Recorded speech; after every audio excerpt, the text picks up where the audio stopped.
programa de hoje da série 500 anos de História do Brasil vai tratar de um episódio polêmico e importante da história do Brasil, que tem repercussões até hoje.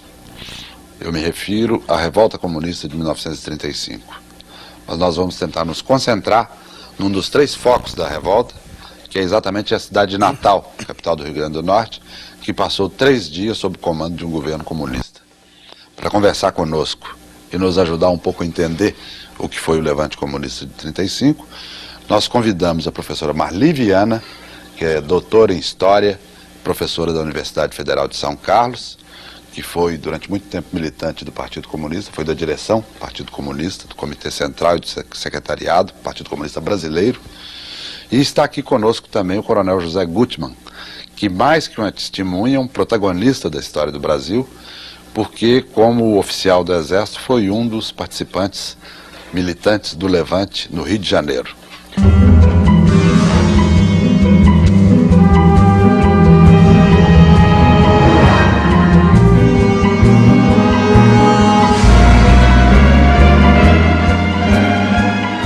Em 1935, enquanto os americanos começavam a ser apresentados ao jazz, líderes comunistas e capitalistas eram obrigados a dançar a mesma música para conter o fascismo que avançava em toda a Europa. Do outro lado do oceano, os brasileiros ouviam a Conversa de Botequim, o novíssimo samba de Noel Rosa, enquanto o presidente Getúlio Vargas se entusiasmava com os discursos de Hitler e Mussolini, o Rio Grande do Norte se transformava em um estado socialista.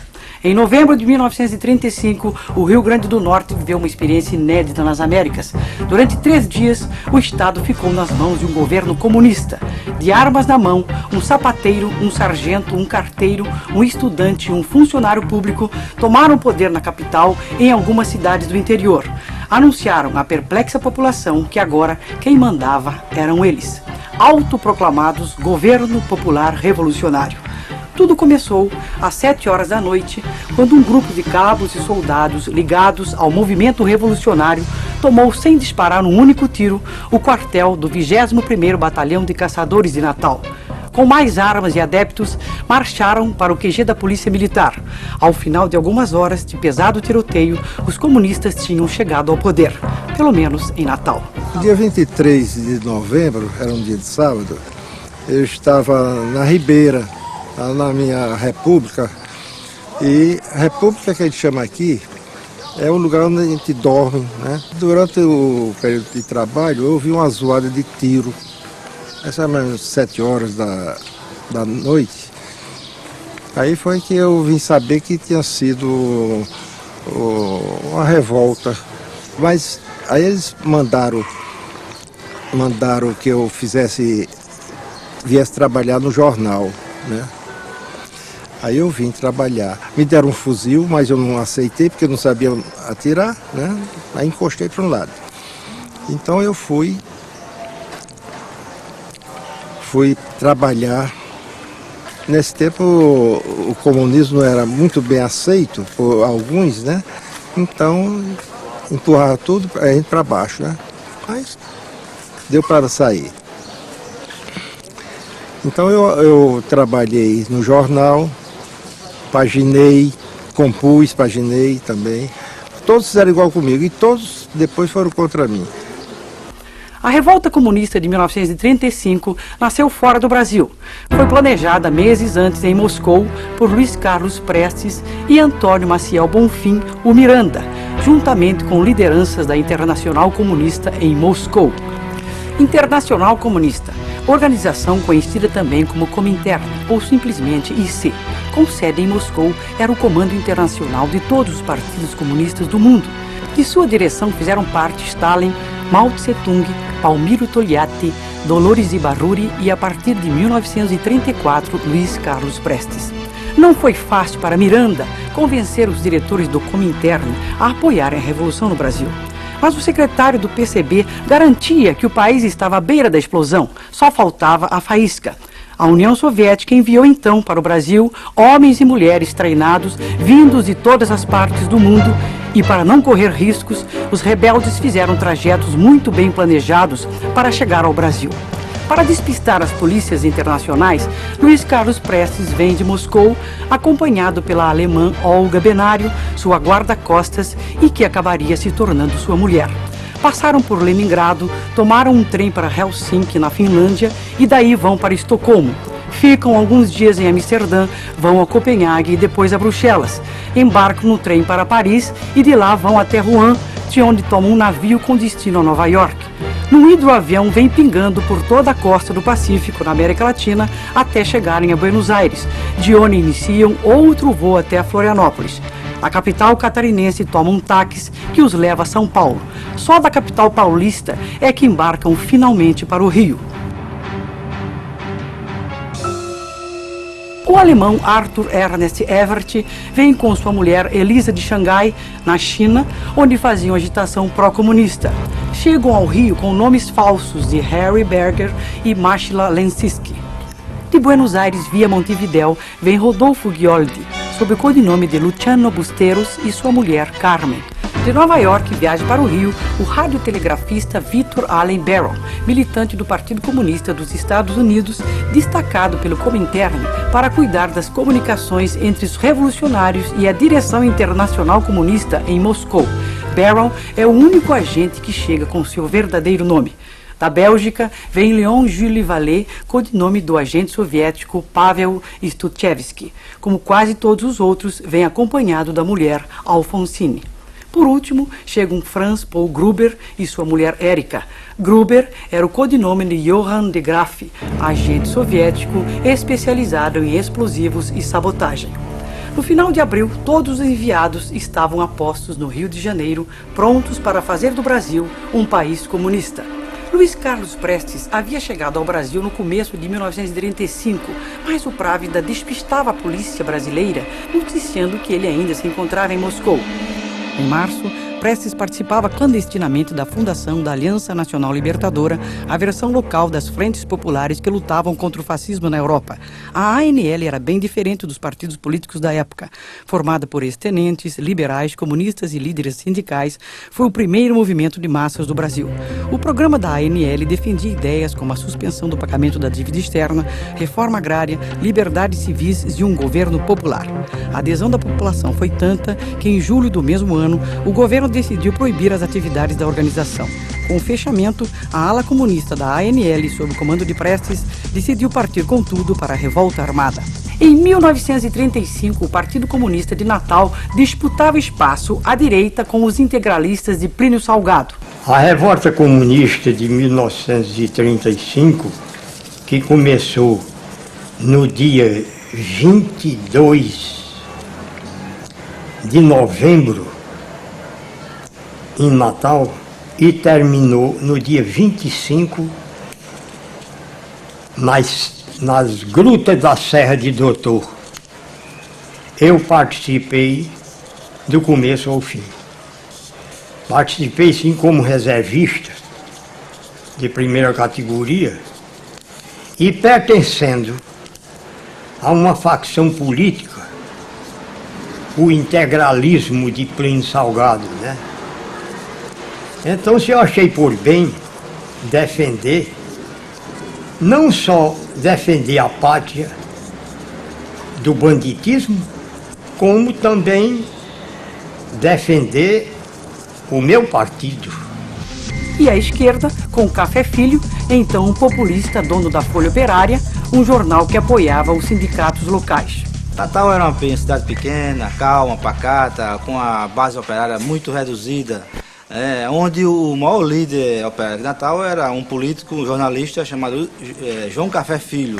Esse não participou do movimento de 35. O movimento revolucionário de 35 surgiu basicamente nas unidades militares, na unidade militar mais importante que tinha aqui em Natal. Qual era? Era o 21BC, 21 Batalhão de Caçadores de Natal, que era onde sediava o Exército em Natal.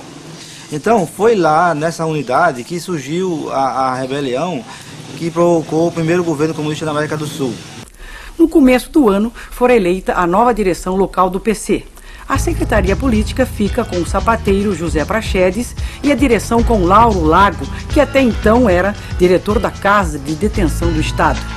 Nos meses seguintes, a cidade com paralisações de motoristas de táxi, estivadores e ferroviários.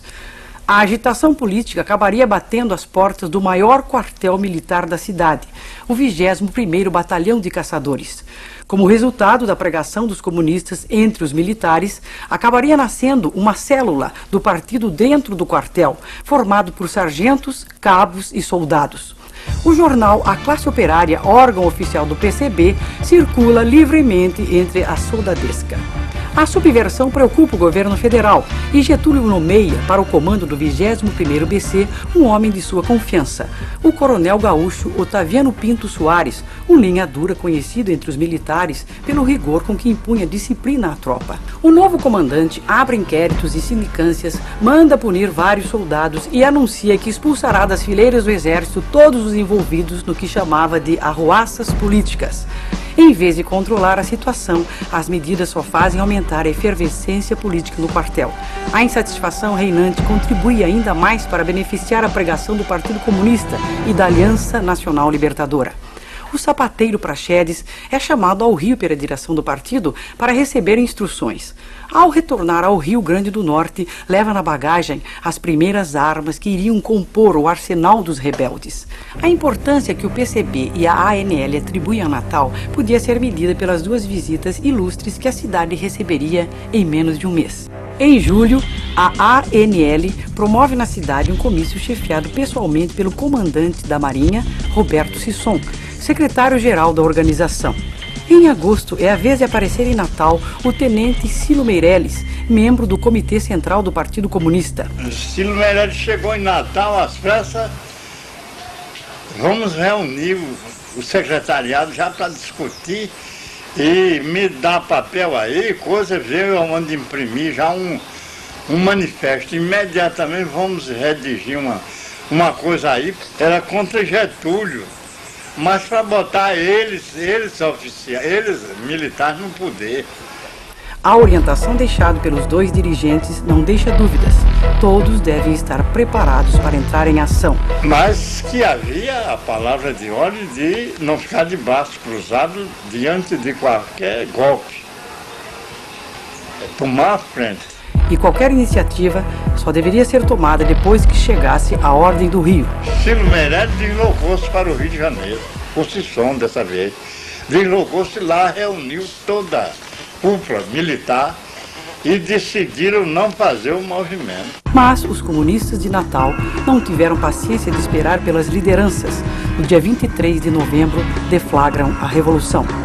Houve um erro de comunicação das lideranças entre Rio, Recife e Natal. E Natal e Recife se anteciparam ao que poderia ser a data que seria exata para os três centros, que eram os três centros constituídos pela Aliança Nacional Libertadora para a eclosão do movimento. Felizmente, quem sou eu para dizer que felizmente ou infelizmente, infelizmente para eles, para o chefe da intentona, houve um erro de comunicação e daí não ter ido adiante um movimento que eu considerava na época muito simpático para o povo brasileiro.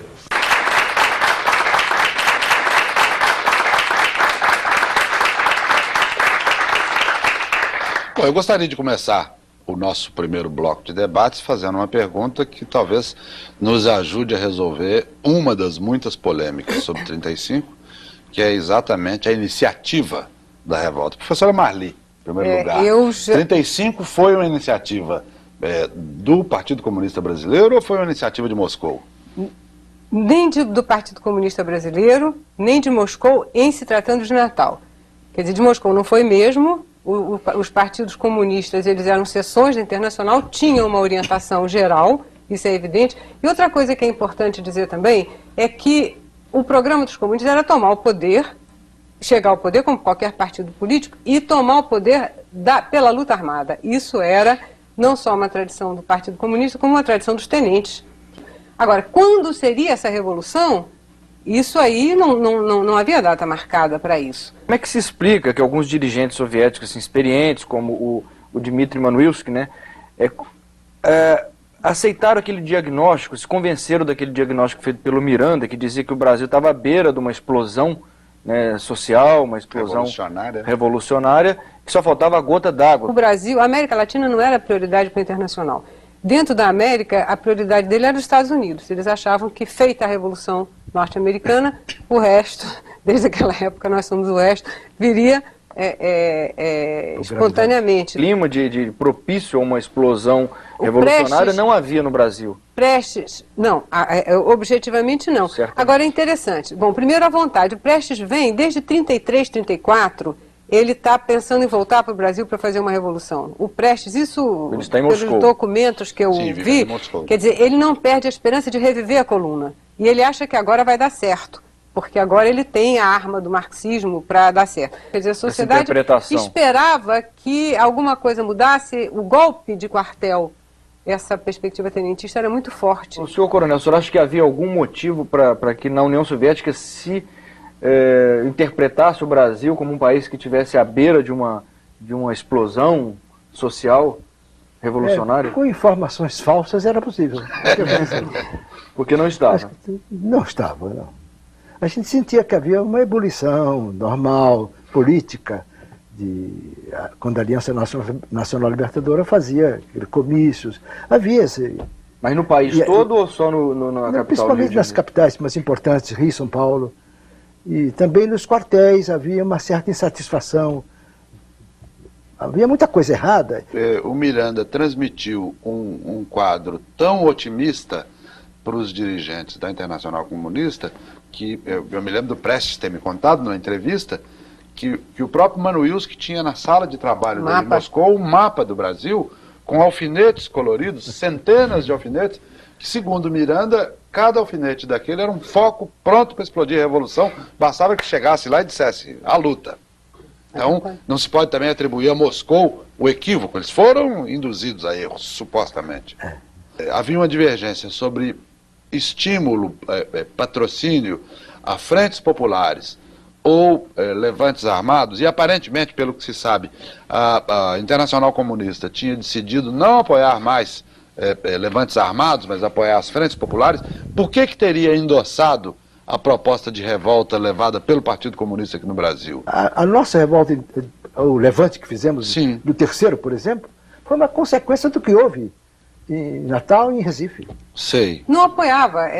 Quando houve aquele apoio que era uma mistura na Alemanha, né, não havia internacional ainda.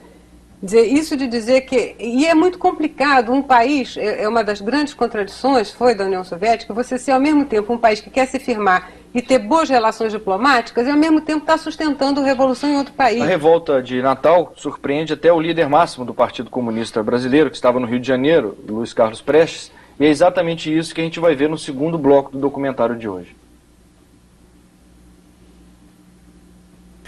Esporte, cultura, moda, costume, sob o patrocínio do Sal de Uvas Pico e do Talco Ross. A sua PRK8 Rádio Guarani dá início ao seu grande jornal falado. Ao microfone, Fidelis Batista e Carlota Peçanha. Caro ouvinte, se o seu dia de trabalho foi daqueles, prepare-se. Voltar para casa também não vai ser tarefa fácil. Continua a greve na Leopoldina. A estação inicial, a Barão de Mauá, fechou as portas. Trechos da linha foram guardados por forças armadas. Grupos de grevistas formaram-se e composições estiveram paradas ao longo da via férrea. Segundo os nossos repórteres, a melhor alternativa é tomar o bonde da Light. Os da Penha, principalmente, estão como nos dias de carnaval. Aparecem em profusões, remediando a falta de condução por via férrea. Mais uma vez, as confusões no trânsito da capital da República colocam à prova o bom humor dos cariocas. Tem gente batendo recordes de velocidade nas alturas. O Major Loyola Dyer acaba de realizar num dos aviões correio do Exército um voo de Belo Horizonte a Fortaleza em apenas 12 horas. Isto mesmo, ele voou de 5h25 da manhã até 6h40 da tarde, numa viagem sem o mínimo de acidente, vencendo 2.300 quilômetros na impressionante velocidade média de 200 quilômetros por hora. Assim, devido à potência do motor e à destreza do Major, foi batido o recorde de distância percorrida em uma só viagem. E ele parou somente 4 vezes para abastecer. No caminho, pôde apreciar a belíssima paisagem brasileira, a Caatinga, o Rio São Francisco, o sertão nordestino, tendo passado pelos lugares nos quais presume-se existir a toca do famoso bandido Lampião. E fique atento, voltaremos a qualquer momento. Quando Prestes e os agentes soviéticos que estavam no Brasil abrem os jornais do dia seguinte, levam um grande susto. Natal já era uma cidade controlada pelos comunistas. Vitoriosos na capital, tentavam tomar cidades do interior do estado. Em Macaíba nós tivemos lá outro combate, à noite, no dia 23, e tornemos a perder. Força do Exército, um batalhão bem munido.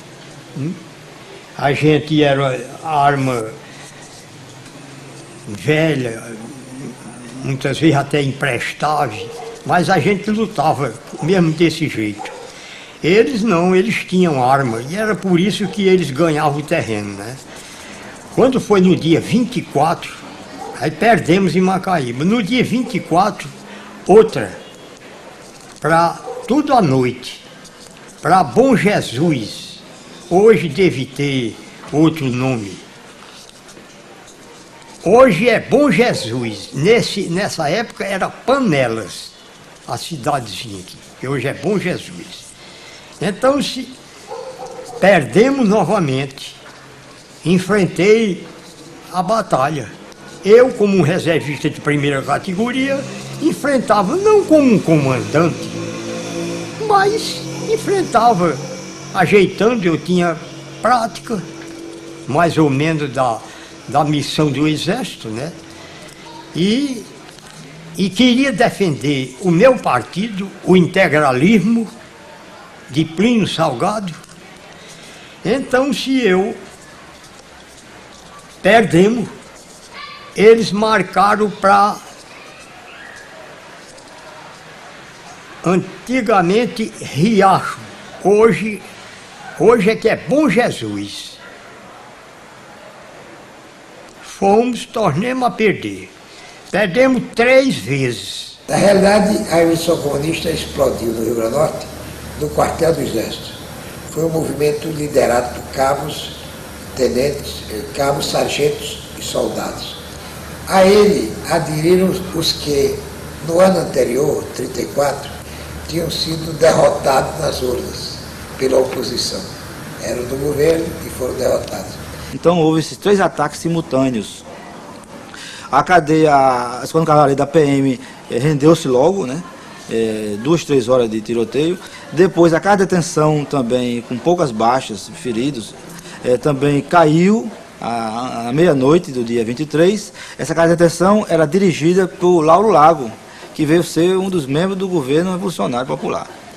E em seguida permaneceu o ataque ao quartel da Polícia Militar na rua, hoje chama Rua da Misericórdia, ou Antiga Salgadeira. Então ali a resistência foi maior. Por quê? Porque os revoltosos, como fizeram movimentos desorganizados, foi um movimento desorganizado, sem planejamento. Em alguns pontos do interior do Rio Grande do Norte, os integralistas de Plínio Salgado chegaram a pensar em fugir para a Paraíba, com medo dos ataques dos militares comunistas que chegavam de Natal. Agora só tinha um jeito, era a gente debandar tudo para o estado da Paraíba, que lá tinha o 21, e pediram socorro ao 21, e o 21 já vinha, chegou até pela cidade de Juazeirinho. Aí eu disse para o chefe, eu digo, chefe, eu, por exemplo, com o meu povo, eu não tenho coragem de sair correndo, deixar minha cidade desprovida de tudo, não. Eu não tenho coragem de ser um covarde. Eu quero enfrentar, mesmo sabendo que vou morrer, porque as forças deles são muito poderosas. É o exército, com armas sofisticadas, metralhadoras e meio de transporte, e nós nada disso tínhamos. Nós só tínhamos armas rústicas, com breia, rifle, revólver, parabéns. Fui eu quem ensinei o que é, como é que se forma um exército popular, o que o exército popular faz quando está com as armas na mão, com o povo. Foram recebendo instrução imediatamente marxista-leninista dentro do princípio do Exército Vermelho, quais as funções do Exército Popular, como é que ele agia com o povo, com a massa no campo.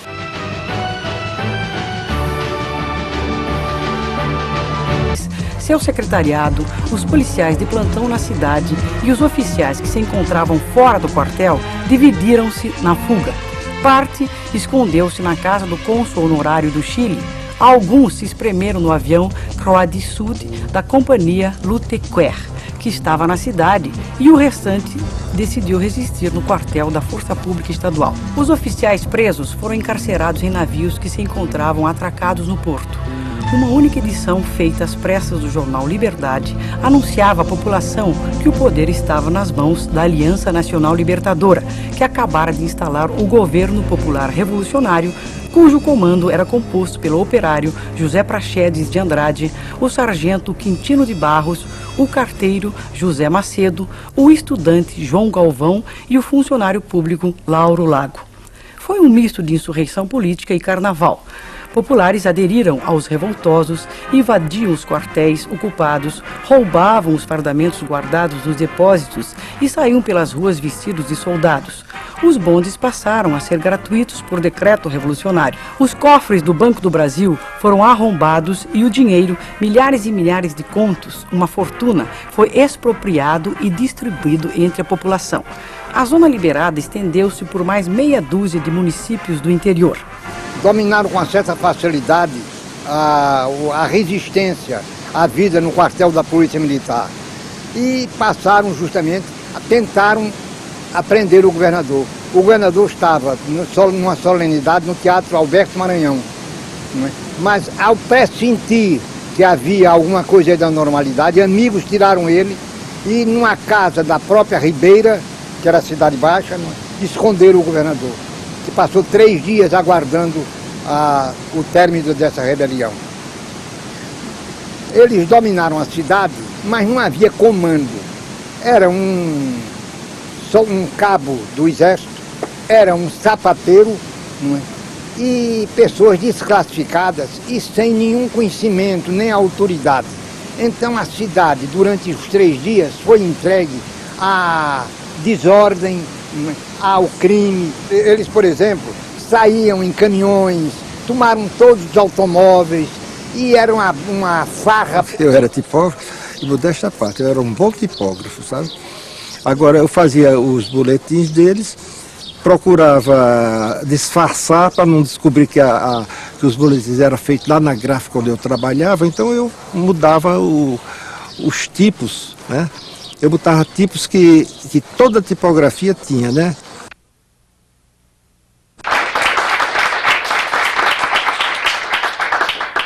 O líder comunista Luiz Carlos Prestes costumava dizer, ao se referir a 35, que no processo de preparação da revolta, que a pregação comunista costumava ter receptividade muito maior nos quartéis, entre os militares, do que na sociedade civil.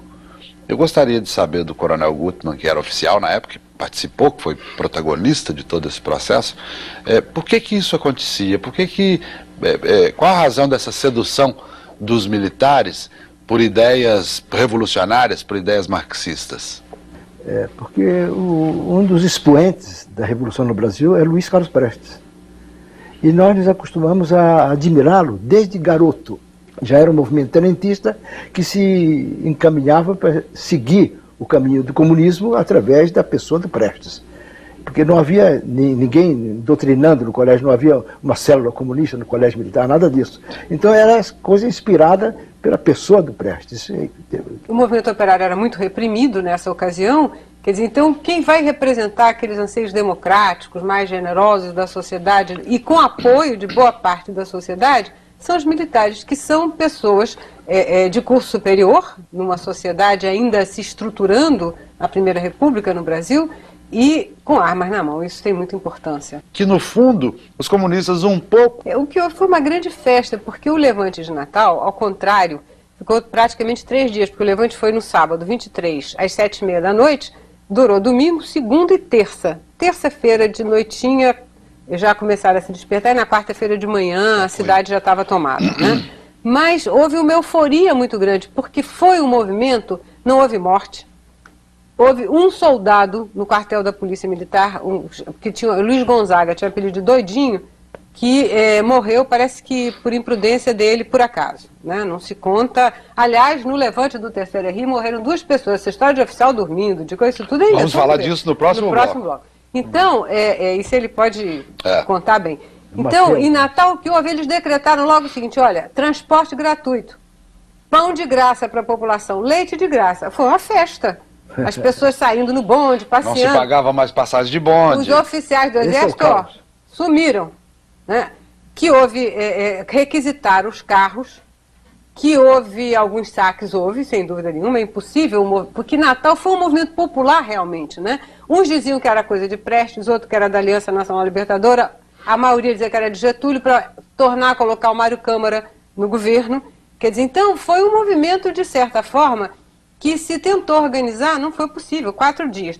A questão do Banco do Brasil mostra bem a ingenuidade deles. Eles queriam dinheiro, precisavam de dinheiro. Foram ao Banco do Brasil, pediram ao gerente... Era o único local onde havia dinheiro na cidade. No Banco do Estado do Rio Grande do Norte, se não me engano. Pediram para abrir o cofre.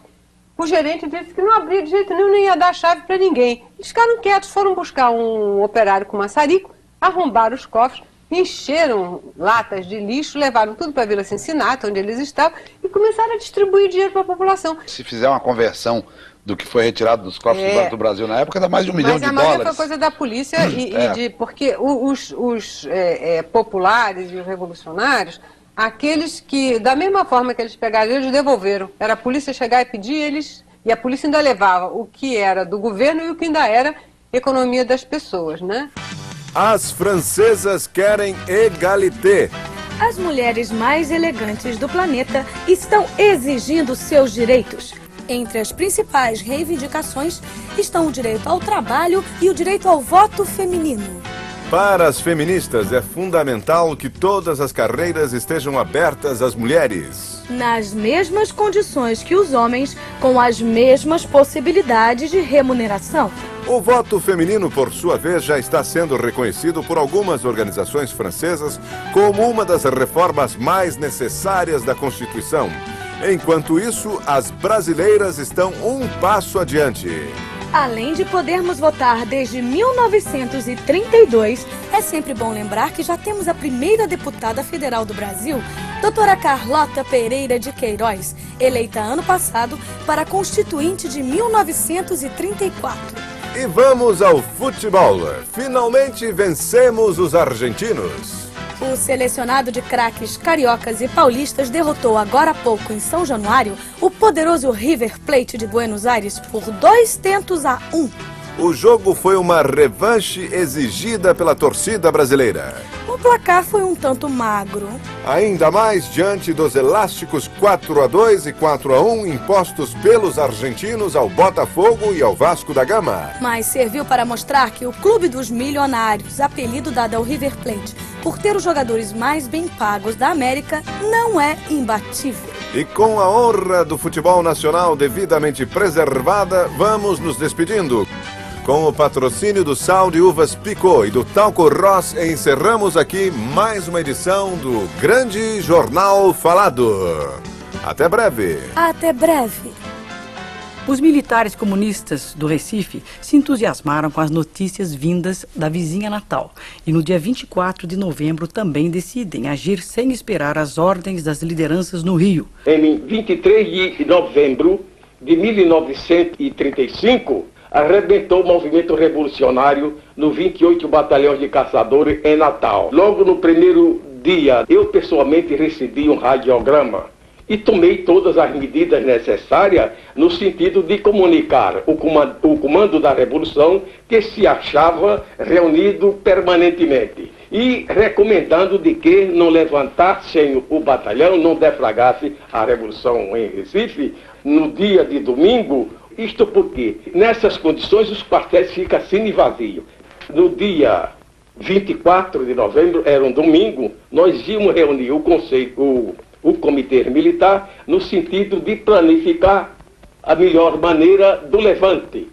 Mas acontece que nesta mesma hora que nós íamos nos reunir, chegou a ordem para deflagrar o movimento revolucionário. Mas acontece que a reação, que já estava prevendo a deflagração da Revolução, tomou suas precauções, então se concentrou no pavilhão de comando. Tivemos que passar mais de 36 horas tiroteando até que se conseguiu dominar totalmente o quartel. O tenente Bejuché, que era um dos chefes do movimento revolucionário, saiu para trazer a massa de operários, a massa de ferroviários para pegar em arma. Mais de 4.000 pessoas vieram sob a sua direção. Os rebeldes de Pernambuco quiseram agir rapidamente para não deixar escapar uma oportunidade de ouro. As 3 principais autoridades do Estado estavam ausentes. O governador Lima Cavalcante embarcara no dirigível Zeppelin para um mês de férias na Europa. O general Manuel Rabelo, comandante da 7ª Região Militar, estava no Rio de Janeiro. E o capitão Jurandir Mamed, comandante da Polícia Militar, tinha ido para o Rio Grande do Sul.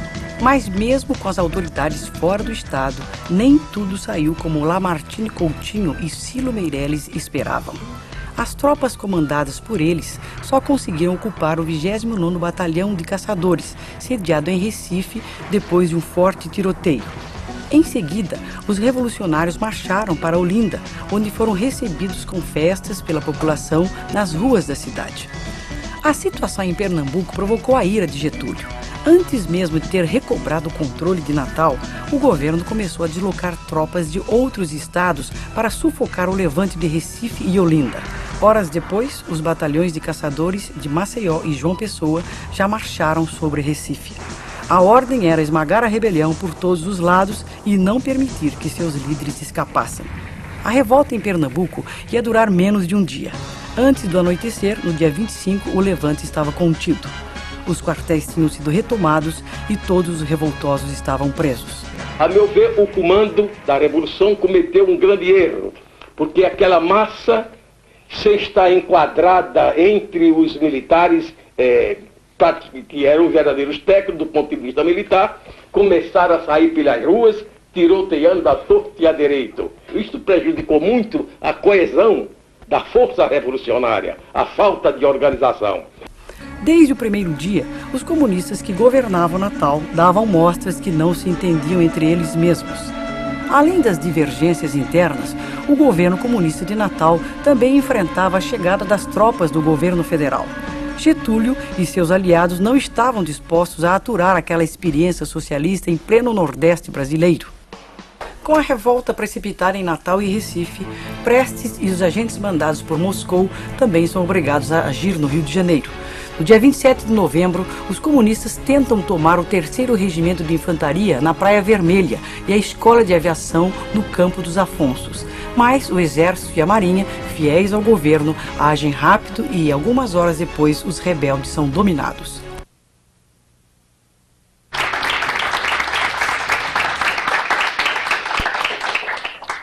A revolta comunista no Rio de Janeiro, onde estava a direção do partido e onde estavam também os seus quadros mais qualificados, foi sufocada em muito poucas horas, menos de 12 horas, o governo já tinha controle da situação.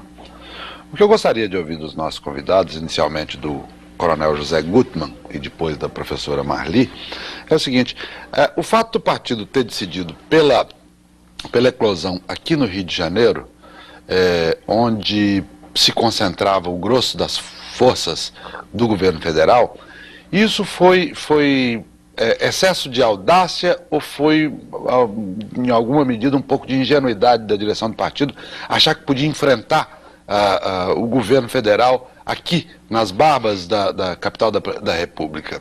Como é que o senhor, que participou, que levantou o quartel, como é que o senhor hoje, passados tantas décadas, o senhor vê esse confronto? Eu, naquela época, não podia avaliar isso. Mas foi uma má avaliação das forças que poderiam se levantar. E isso aí não cabe ao partido. Não foi o partido que decidiu. Sim. Foi o Prestes, um comitê que decidiu fazer o levante. E foi feito pensando que nós podíamos ter chance de vitória. Porque havia alguns quartéis que estavam comprometidos. Depois eu soube. E que não tomaram posição nenhuma. Somente o 3º Regimento de Infantaria e a Escola de Aviação Militar. Foram os únicos que se levantaram aqui. E havia alguns comprometidos. Uns, inclusive, que foram nos atacar lá depois. Foi o Precht que mandou a ordem para nós nos levantarmos no 3º RI.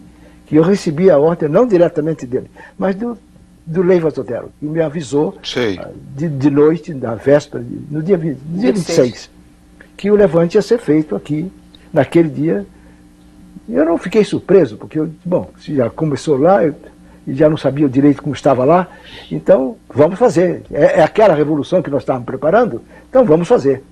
Não era hora de recuar de jeito nenhum, nós tínhamos que fazer a revolução mesmo. Ali. Eu penso, alguma coisa que você falou antes, que não foi um problema de falta de comando, foi um problema de inoportunidade política. Você não tinha apoio político para você. Podia ter um comando até perfeito.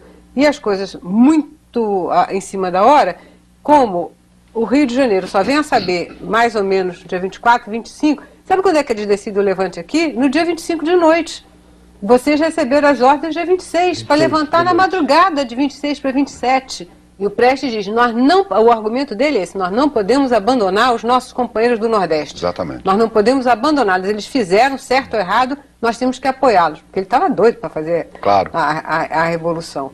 Então é uma questão de... O Partido Comunista entra de má vontade, começa a fabricar bomba e granada de mão no dia 26 de manhã para fazer uma revolução de tarde. Tem 3 metalúrgicos designados para tomar o arsenal de Marinha. Bom, nós vamos ver agora no último bloco do documentário de hoje que a revolta em Recife também foi derrotada, de certa forma, por falta de comando. Tropas do Exército e das polícias dos estados vizinhos ajudam a restabelecer a ordem e o capitalismo de volta a Natal. O governador Rafael Fernandes reassume o poder, as prisões ficam abarrotadas, nem os chefes políticos de renome como Café Filho e Quergenaldo Cavalcante escapam da perseguição. A partir de agora, quem estivesse contra o governo seria considerado comunista. Ele foi torturado muito. Meu pai adotivo ia visitar na cadeia, junto com Zé Macedo, que era foi secretário de Finanças do governo provisório. Ele era secretário do interior, Lauro era secretário do interior, e tinha o outro, Zé Macedo, que era o outro secretário também. Então os 3 foram presos. Os outros parece que conseguiram fugir. Tinha o Zé Pracedes e tinha o Quintino, que era um sargento músico do 21BC, e tinha o cabo foi até presidente do Partido Comunista aqui, do PCBão. Como era o nome dele, meu Deus? Jocundo Dias. Inclusive Jocundo Dias foi ferido na revolta, levou um tiro. Ele era cabo do Exército, do 21BC. Então, na realidade, eu sei que esses 3, meu pai adotivo, o doutor Zé Ivo, contou que foi médico dele lá na cadeia, eles sofreram muito para confessar quer dizer, apanharam muito lá na cadeia. Isso é que a gente sabe. O doutor Vulpiano, Pedro Cavalcante, ele foi preso e torturado. Ele já foi torturado pela aeronáutica aqui, a turma da aeronáutica.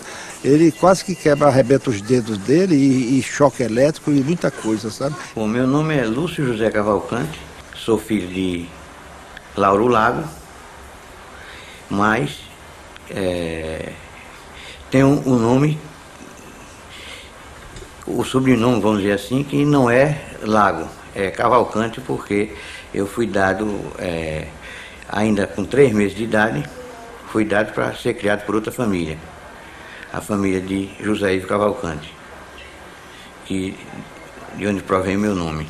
Eu fui dado pelo seguinte, que meu pai, em 1940, ele estava preso na casa de detenção aqui em Natal, ali no bairro de Petrópolis, onde eu nasci, próximo à detenção, porque meu pai tinha sido preso em 35, no final de 35, com a Revolução Comunista,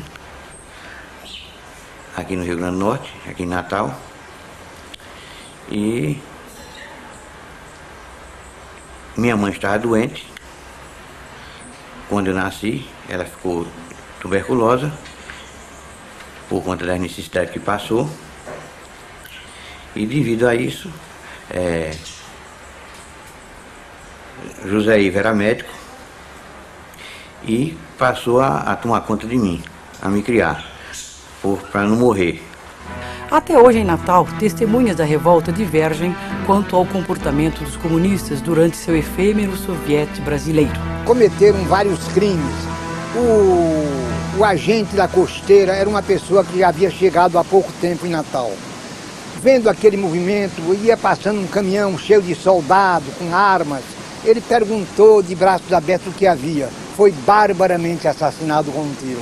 Não é? Uma mocinha que estava também num carro passeando, recebeu um tiro na cabeça. Não é? Eles decretaram, por exemplo, a morte de um rapaz que era comerciante, mas que era anticomunista. Todo ano, por ocasião da Revolução Comunista, da comemoração da Revolução Comunista, há a repetição de uma versão que não é verdadeira. Eu tinha 14 anos nessa época e era repórter de jornal aqui no Rio Grande do Norte. Conheço dessa época o episódio, e que não é o que se espalha, e até já constituiu objeto de ordem do dia do Exército. Então aquela revolução durou 2 ou 3 dias, com 1 ou 2 episódios sem maior importância. O assassinato de uma pessoa lá no bairro da Ribeira, o assalto ao Banco do Brasil, etc. Até que fracassou o movimento no Rio e Recife. E alguns sertanejos haviam se movimentado no interior, se armado para evitar o assalto em suas casas, só por isso. Que havia o boato de que eles tinham assaltado aqui a escola doméstica e tinham assaltado colégios femininos aqui, que nada disso foi verdade. Encerrava-se assim a primeira e única experiência comunista no Brasil. Um capítulo que entrou para a nossa história com o título de Intentona Comunista. Mudando de esconderijo a cada dia, Luiz Carlos Prestes e sua mulher Olga só seriam presos 4 meses depois, no começo de março. Ele vai para a prisão, de onde só sairia quase 10 anos depois, com o fim do Estado Novo. A mulher do Prestes, Olga Benário, judia e comunista, é mandada por Getúlio para a Alemanha nazista. Morre em 1942 em um campo de concentração. O fracasso da revolta de 1935 marca o início do caminho de Getúlio rumo à ditadura. A pretexto de combater o fantasma do comunismo, uma onda de repressão sem precedentes varre o Brasil de norte a sul. Prisões em massa, censura e tortura passam a ser as palavras de ordem do governo. 2 anos depois, em novembro de 1937, Getúlio Vargas anuncia que o Brasil entrava no Estado Novo. Ia começar uma longa noite de trevas que só terminaria 8 anos depois, em 1945, com a derrubada da ditadura e a redemocratização do país. Nosso tempo está chegando ao fim. Seria muito bom que pudéssemos continuar aqui ouvindo o depoimento do coronel José Gutmann e as interpretações da professora Marli, mas o tempo chegou ao fim, nós vamos ter que encerrar o nosso programa. Eu gostaria muito de agradecer aos nossos convidados pela participação nesse programa sobre a Revolta Comunista de 35, em meu nome, em nome do Aziz Filho, em nome da Guilherme Fontes Filmes, e agradeço